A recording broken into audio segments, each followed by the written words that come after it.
Hey, what's up, you guys? This is the Cram session on basic principles of the U.S. Constitution. There's a few key terms and ideas that we need to kind of understand here, including these right here, and a few examples of each to make sure that, we're kind of all on the same page in terms of what all those mean, why they're important, things like that. So let's just jump straight into it. Keep in mind, the Constitution of 1787. Our first constitution, our first form of government in the United States was the Articles of Confederation. Remember, we talked about the five major problems with the Articles of Confederation: a weak central government, no ability to tax, arguing among states, only one branch of government, and no respect from other countries. So whenever we met in Philadelphia, they were supposed to fix the Articles of Confederation, but it was just way too much work. So they just decided to just scrap that, and we have a whole brand new constitution as a result of it. So we're going to skip that for right now too. Okay, so one of the first main ideas in terms of basic principles of government is popular sovereignty. The idea that with popular sovereignty, it is the will of the people, majority rule. The power of government lies with the people. And also kind of the idea that goes along with this too is the idea of consent of the governed. It is, the will of the people. It is the power of government is with the people. That is what popular sovereignty means. We, the people, are the ones who have the power in government. Then also the next thing is this idea of limited government. Our government just doesn't have like all the power like in the world. It is limited. What limits the power of the government? So the United States Constitution limits the power of our government. So what does limited government mean? And it's basically right here. So the government can only exercise those powers granted to it by the United States Constitution. If it's not in the United States Constitution, the government really doesn't have the power to do it. So that's the idea of limited government is the government only has as much power as what is necessary to conduct a safe and orderly society. What limits the government's power? The Constitution. The government only has the powers that are given to it by the United States Constitution. So that is the idea of limited government. The idea of federalism, we've talked about this a lot. The idea of federalism is the sharing of power between the national level of government and a state level of government. So we have our entire country as a whole, and then we have nowadays our 50 states that make up our nation as a whole. With that comes these three key ideas: the idea of delegated powers, reserved powers, and concurrent powers. A lot of people on our third 9 weeks assessment, and also like even going back, I even told you guys at the beginning of the year, anytime that I give questions on this, there's at least a few people that kind of say, oh, delegated powers, reserved powers, concurrent powers, that's a separation of powers idea. No, that's a federalism idea. Delegated powers are powers that are only given to the national level of government. Reserved powers, if you look at the 10th Amendment, any power that is not given to the national government is reserved to the states. And then concurrent powers are powers that both the national and the state governments share. We would have went over this little chart at the beginning of the year whenever we talked about the sharing of powers between the national and state level governments. When we went through federalism, it's way back in your notes.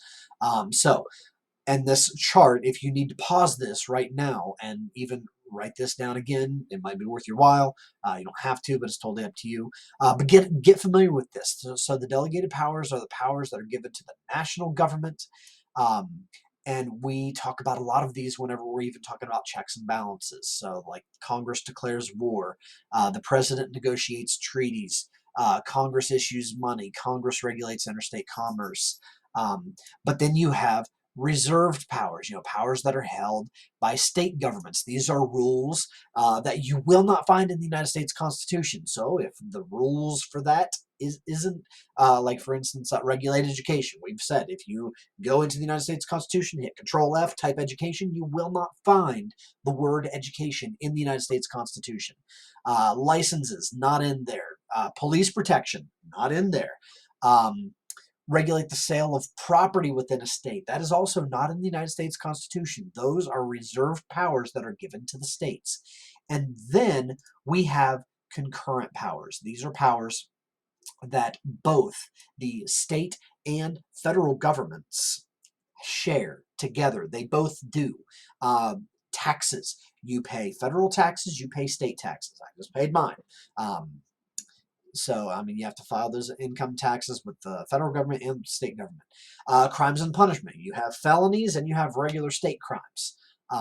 You have determining voting qualifications. That is both set by the national government and the state governments. Sometimes the states have some little quirky rules about who is allowed to vote and when they're allowed to vote. Even like the state of Ohio, we have a weird one that says that if you are going to be 18 in the general election, by the general election, but you're not 18 at the time where you're like in the primaries choosing like the presidential candidates that will eventually go on to the general election, you can actually vote in that election when you're 17. That is a state of Ohio law. Typically, I mean, according to the United States Constitution, 26th Amendment, you have to be 18 in order to be able to vote. But Ohio has a special stipulation that allows us to do that. It's kind of cool. Let me clear all that out. Okay, so that's all federalism, the sharing of powers between national and state level of government. Then we have separation of powers. This is the easy one. So all governments are given certain responsibilities in terms of governmental power. So legislative power, the power to make the laws, is given to Congress. Executive power, the power to carry out the laws or to execute the laws, is given to the president. And then judicial power, the power to apply the laws to specific situations, but also to interpret the laws and tell us what the laws and what the Constitution means. That is given to that is judicial power. That is given to the judicial branch, and like at the national level, that's Congress. Okay. Trying to make sure the whole system of here's the chart. This is actually really good. The separation of powers, legislative branch, I just kind of went over all that.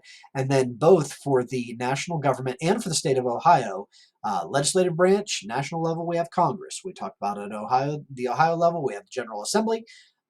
Executive branch, national level, president, Ohio, governor. Judicial branch, Supreme Court, and then we also have a Supreme Court in the state of Ohio as well. This whole system of checks and balances, I'm not going to go over like this whole chart or anything like that. The chart that I gave you at the, a little ways back where it has like all the arrows that are saying, okay, the legislative branch checks the president in this way, the president checks the legislative branch in this way. It's a much better chart. I would highly recommend that you take a look at that just to reacclimate yourself to like what each branch does. But what is the basic idea of checks and balances? The basic idea of checks and balances is that each branch are given specific tools to make sure that the other branches don't get too powerful. We can check the power of the other branches.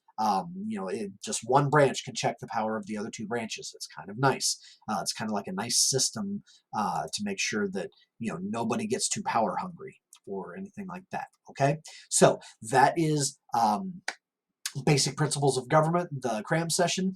If you guys have any questions, make sure you shoot me an email, reach out to me, ask me, and then if there's a separate assignment with this, I'm sure that I probably explained it to you. So in any case, thanks very much for watching, and we'll catch you in the next one.